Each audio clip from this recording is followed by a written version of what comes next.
పెద్దపల్లి నియోజకవర్గంలోని పంట పొలాలకు నీరందించడమే మా లక్ష్యం. పెద్దపల్లి ఎమ్మెల్యే చింతకుంట విజయ రమణారావు రేవెల్ల మెన్ కెనాల్, ఓటి మరియు పెద్దాపూర్ చెరువుని సందర్శించిన పెద్దపల్లి నియోజకవర్గ శాసనసభ్యులు చింతకుంట విజయ రమణారావు నిన్న సాయంత్రం రేవెల్ల మెన్ కెనాల్, ఓటిని పెద్దపల్లి నియోజకవర్గ ఎమ్మెల్యే విజయ రమణారావు ఎస్ఆర్ఎస్పీ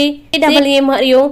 అధికారులతో కలిసి రేవెల్ల మెన్ కెనాల్, ఓటిని పరిశీలించి అక్కడి నుంచి పెద్దాపూర్ చెరువుని పరిశీలించి శాశ్వతంగా హుసేన్ మియా వాగులో నీరు పారే విధంగా పెద్దాపూర్ చెరువు మొత్తాలని అధికారులకి చూపించి శాశ్వతంగా హుసేన్ మియా వాగు ద్వారా తేలిండు గ్రామాల రైతులు ఎల్లప్పుడూ పంటలు పండించుకునే విధంగా మా రైతాంగానికి ఎప్పుడు కూడా ఎలాంటి ఇబ్బందులు రాకుండా చూడాలని ఇరిగేషన్ అధికారులతో వివరంగా ఎమ్మెల్యే వివరించారు. అనంతరం ఇరిగేషన్ ఎస్డబ్ల్యూ అధికారులు స్పందించి శాశ్వత ప్రణాళిక కోసం ఆలోచన చేస్తామని ఎమ్మెల్యే అన్నారు. ఈ కార్యక్రమంలో కాల్వ శ్రీరాంపూర్ మాజీ ఎంపీపీ గోపగాని సారయ్య గౌడ్, శ్రీరాంపూర్ మండల కాంగ్రెస్ అధ్యక్షులు గజానవేణి సదయ్య, మాజీ సర్పంచ్ సతీష్, పెద్దాపూర్ మాజీ సర్పంచ్ రవీందర్ రెడ్డి, మాజీ నీటి సంఘం చైర్మన్ లింగయ్య గౌడ్, జూలపల్లి మండల అధ్యక్షులు బొజ్జ శ్రీనివాస్, రైతులు పాల్గొన్నారు.